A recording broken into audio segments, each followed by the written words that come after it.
ಇದರಲ್ಲಿ ಆರ್ಟಿಸ್ಟ್ ಜಾಸ್ತಿ ಇದ್ದಾರೆ, ಹೋಗ್ತಾ ಬರ್ತಾರೆ ಸರ್.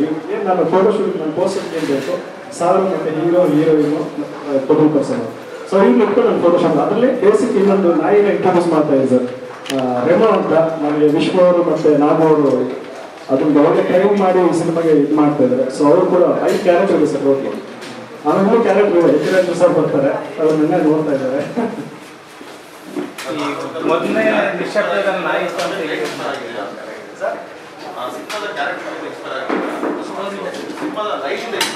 ಲೈನ್ ಇನ್ಸ್ಪೈರ್ ಆಗಿದೆ ಸರ್.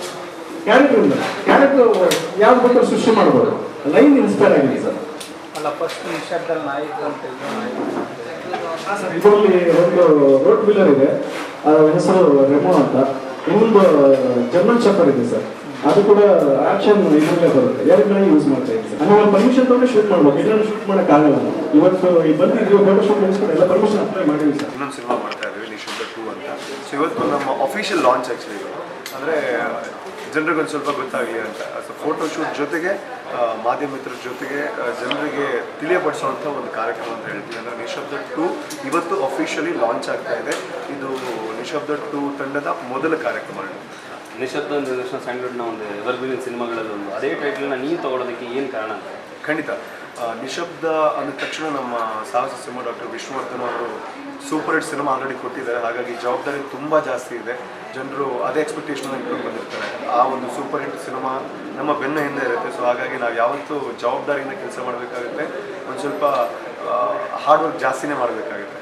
ಸೊ ಹಾಗಾಗಿ ಈ ಟೈಟ್ಲನ್ನು ನಾವು ಯಾಕೆ ತಗೊಂಡ್ವಿ ಅಂದರೆ ನಮ್ಮ ಸ್ಟೋರಿ ಏನಿದೆ, ಸೊ ಅದು ಖಂಡಿತವಾಗ್ಲೂ ಅದಕ್ಕೆ ಈ ಟೈಟಲ್ ಬಿಟ್ಟರೆ ಇನ್ನೊಂದು ಟೈಟಲ್ ಸೂಟ್ ಆಗಲ್ಲ. ಸೊ ಹಾಗಾಗಿ ಆಲ್ರೆಡಿ ನಿಶಬ್ದ ಅಂತ ಬಂದಿದೆ. ಸೊ ಹಾಗಾಗಿ ಇದು 2 ಅಂತ ಇಟ್ಕೊಂಡಿದ್ದೀವಿ. ನೀವು ಸಿನಿಮಾ ನೋಡಿದಾಗ ಇದಕ್ಕೂ ಅದಕ್ಕೂ ಅದ್ರ ಸೆಕೆಂಡ್ ಪಾರ್ಟ್ ಅಂತೂ ಅಲ್ಲ, ಆದರೆ ಇದಕ್ಕೂ ಅದಕ್ಕೂ ಖಂಡಿತವಾಗ್ಲೂ ಸಂಬಂಧ ಇದೆ, ಕೆಲವು ಸಂಬಂಧಗಳಿವೆ.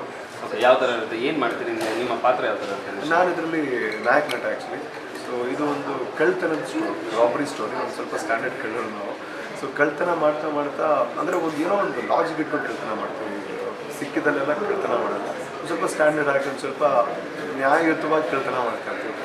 ಸೊ ಒಂದು ದಿವಸ ಕಳ್ತನ ಮಾಡೋಕ್ಕೆ ಹೋದಾಗ ಏನಾಗುತ್ತೆ, ಸೊ ಅದೇ ನಮ್ಮ ಸ್ಟೋರಿ. ಸೊ ಅದು ಹೇಳಿದ್ರೆ ಗೊತ್ತಾಗ್ಬಿಡುತ್ತೆ. ಸೊ ಒಂದು ಎಲ್ಲರೂ ಹೇಳ್ತಾರೆ ಡಿಫ್ರೆಂಟು ಅಂತ, ಬಟ್ ಇದು ಖಂಡಿತವಾಗಿ ಒಂದು ಸ್ವಲ್ಪ ಬೇರೆ ರೀತಿಯ ಸ್ಟೋರಿ ಇರುವಂತಹ, ಜನರಿಗೆ ಮನೋರಂಜನೆ ಜೊತೆಗೆ ಥ್ರಿಲ್ ಕೊಡುವಂಥ ಒಂದು ಸಬ್ಜೆಕ್ಟ್. ಶೂಟಿಂಗ್ ಶೆಡ್ಯೂಲ್ ಏನು ಪ್ಲ್ಯಾನ್ ಮಾಡ್ತೀವಿ? ಅದೇ ಫೆಬ್ರವರಿ ಫಸ್ಟ್ ವೀಕಿಂದ ನಮ್ಮ ಶೂಟ್ ಸ್ಟಾರ್ಟ್ ಆಗ್ತಾ ಇದೆ. ಸೊ ಹಾಗಾಗಿ ಮಂಗಳೂರಲ್ಲೂ ಕೂಡ ನಾವು ಶೂಟ್ ಮಾಡ್ತಾ ಇದ್ದೀವಿ. ನಮಗೆ ಕಡಲ್ ಪಕ್ಕದಲ್ಲೆಲ್ಲ ಶೂಟಿಂಗ್ ಸ್ಪಾಟ್ ಇದೊಂದು ಮನೆ ಇದೆ. ಸೊ ಹಾಗಾಗಿ ಮಂಗಳೂರಲ್ಲೂ ಶೂಟಿಂಗ್ ಇರುತ್ತೆ, ಬೆಂಗಳೂರಲ್ಲೂ ಇರುತ್ತೆ. February first week shooting start ಆಗುತ್ತೆ. ನಾಯಿ ಬಂದಿರೋ ಫೋಟೋಶೂಟಲ್ಲಿ ಎಲ್ಲೋ ಕ್ಲೂ ಕೊಟ್ಟಿದೆ, ಸಿನಿಮಾದಲ್ಲಿ ಒಂದು ಮೇಜರ್ ರೋಲ್ ಪ್ಲೇ ಮಾಡುತ್ತೆ ಅಂತ. ಸೊ ಅದ್ರ ಬಗ್ಗೆ ಯಾವ ಥರ? ಹೌದು, ನಿಶಬ್ದದಲ್ಲೂ ಕೂಡ ನಾಯಿಗಳು ಕೂಡ ಒಂದು ಪ್ರಮುಖವಾಗಿರುವಂಥ ಪಾತ್ರವನ್ನು ವಹಿಸಿತ್ತು.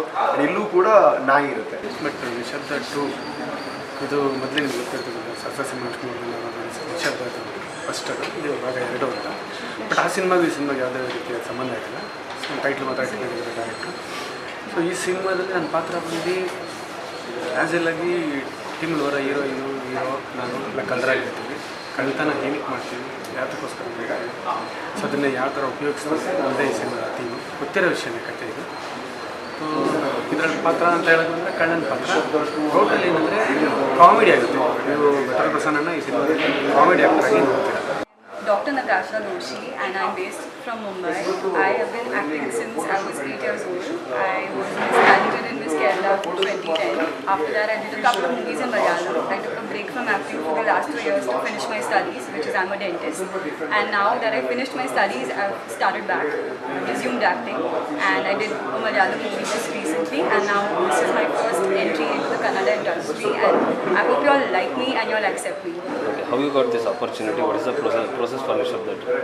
So the thing is, Sir actually saw my pictures, and he's actually seen a couple of my performances that I did in the Malayalam film industry, so Malayalam Film Awards and all, and he liked me. So then he told me the story. I heard it, and I actually fell in love with the story the very first time I heard it, and it was very interesting and very different from the normal, typical South Indian films that we see. So it was a thriller, and it seemed like a different movie, so I agreed to do it. ನಾನೇ ಅವಿನಾಶ್ ಮಾತಾಡ್ತಾ ಇರೋದು.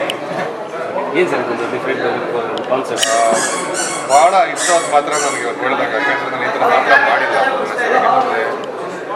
ಒಬ್ಬ ಮಿಲಿಟ್ರಿಯಿಂದ light ದೃಢ ಅವನು ಕಣ್ ಕಾಣ್ತಾ ಇರಲ್ಲ, but ಭಾಳ ಸ್ಯಾವೇಜ್, ಅಂದರೆ ಸೈಕೋಪಾತ್ ರೀತಿಯ ಪಾತ್ರ. ಇಡೀ ಸಿನಿಮಾ ಒಂದು ಮನೇಲಿ ನಡೆಯುವಂಥ ಕಥೆ. ಅವನು ಒಬ್ಬ ವಯಸ್ಸಾದವನು, but is physically very strong. ಅದೊಂದು ಕಾರಣದ ನಾನು ಸೆಲೆಕ್ಟ್ ಮಾಡೋದಕ್ಕೆ ಈ ಪಾತ್ರಕ್ಕೆ. ನಾನು ಯಾವತ್ತೂ ಕುರುಡನ್ ಪಾತ್ರ ಮಾಡಿರಲಿಲ್ಲ. ಕುರುಡನ್ ಪಾತ್ರ ಜೊತೆಗೆ ಒಂದು ಸೈಕೋಪ್ಯಾತ್ ವಿಕ್ರಮ್ ಸುಂದರ ಭಾಳ ಕ್ರೂರಿ ಆಗ್ಬಿಡ್ತಾನೆ ಕಡೆಯಲ್ಲಿ. ಅಂದ್ರೆ ಇಡೀ ಸಿನಿಮಾನ ಆವರಿಸ್ಕೊಂಡ್ಬಿಡ್ತಾನೆ. ಆ ಥರ ಒಂದು ಪಾತ್ರ ಈಗ ಸೈಕೋಪ್ಯಾತ್ ಕಿಲ್ಲರ್ ಥರನೇ ಒಂದು ರೀತಿಯಲ್ಲಿ ಪ್ರೆಸೆಂಟ್ ಮಾಡಿದ್ದಾರೆ. ತುಂಬ ಇಷ್ಟ ಆಯ್ತು ಪಾತ್ರ ನನಗೆ. ಯಾಕೆಂದರೆ ನಾನು ಈ ಥರ ಪಾತ್ರಗಳನ್ನು ಮಾಡಿಲ್ಲ. ನಾನು ಕುರುಡನ್ ಪಾತ್ರ ಮಾಡಬೇಕಂತ ಭಾಳ ಆಸೆ ಇತ್ತು. ಕುರುಡನ್ ಜೊತೆಗೆ ಒಂದು ಸೈಕೋಪ್ಯಾತ್ ಪಾತ್ರ ಕೂಡ ಎರಡು ಮಿಕ್ಸ್ ಆದಾಗ it's challenging role for me. ಅದಕ್ಕೆ ಇಟ್ಕೊಂಡಿದ್ದೀನಿ. ತುಂಬ ಚೆನ್ನಾಗಿ ಕತೆ ಮಾಡ್ಕೊಂಡಿದ್ದಾರೆ. ಎಷ್ಟು ಟೈಮ್ ತಗೊಂಡು ಸರ್ ಈ ಗೆಟಪಲ್ಲಿ ರೆಡಿ ಆಗೋದಕ್ಕೆ? ಇದಕ್ಕೆ ಒಂದು 1 ಅವರ್ ಮುಂಚೆ ಇದ್ರದ್ದು ಟ್ರೈ ಮಾಡಿದ್ರೆ, ಆದರೆ ಈ ಲುಕ್ಗೆಲ್ಲ ಬಿಫೋರ್ ಶೂಟಿಗೆ ಬರೋಕ್ಕೆ ಮುಂಚೆ ಇಲ್ಲ. ಅದು ಒಂದ್ಸರಿ ಮನೆಗೆ ಬಂದ ನಾವು ಮನೆಯಲ್ಲಿ ಕೂತ್ಕೊಂಡು ಇದೆಲ್ಲ ರೆಡಿ ಮಾಡಿಸ್ಕೊಂಡು ಸ್ವಲ್ಪ ಪ್ರಿಪೇರಿ ಆಗಬೇಕು. ಸ್ವಲ್ಪ ಇದೆ, ಅದನ್ನು ಮಾಡ್ಕೋಬೇಕು ಅದನ್ನು. ಬಟ್ ಈ ಥರ ಗೆಟಬಲ್ ಹಾಕಿದ್ದೀನಿ ಎಲ್ಲರೂ ಸಿನಿಮಾಗಳಲ್ಲಿ. ನಾನು ಬಂದು ಆ ವಯಸ್ಸಿನ ಜೊತೆಗೆ ಈ ಫಿಸಿಕಲಿ ಭಾಳ ಸ್ಟ್ರಾಂಗ್ ಇರೋಂಥ ವ್ಯಕ್ತಿ. ಅದು ನನಗೆ ಇಷ್ಟ ಆಗಿದೆ. ಎರಡು ಆ ಕಾಂಟ್ರಾಸ್ಟ್ ಕೊಡುತ್ತಲ್ಲ, ಅದನ್ನು ಈ ಸರಿ ಮಾಡ್ತಾ ಇದ್ದೀನಿ. ಸ್ವಲ್ಪ ವರ್ಕೌಟ್ ಮಾಡ್ಕೋಬೇಕು ಫಿಸಿಕಲ್ ಆಗಿ. ಮುಂಚೆ ಶುರುವಾಗೋದಕ್ಕೆ ಸ್ವಲ್ಪ ರೆಡಿಯಾಗಿ ಫಿಟ್ನೆಸ್ ಮಾಡಿಕೊಂಡು ಸ್ಟ್ರೆಂಗ್ತ್ ಅಂದರೆ 2-3 ಹುಡುಗರನ್ನ ಫಿಸಿಕಲ್ ಆಗಿ ಹ್ಯಾಂಡಲ್ ಮಾಡೋ ತಾಕತ್ತು ಅವ್ನಿಗಿದೆ. ಅವ್ನಿಗೆ ಅಷ್ಟು ಡೇಂಜರಸ್ ಅಂತ ತೋರಿಸ್ಕೊಳ್ಳೋ ರೀತಿ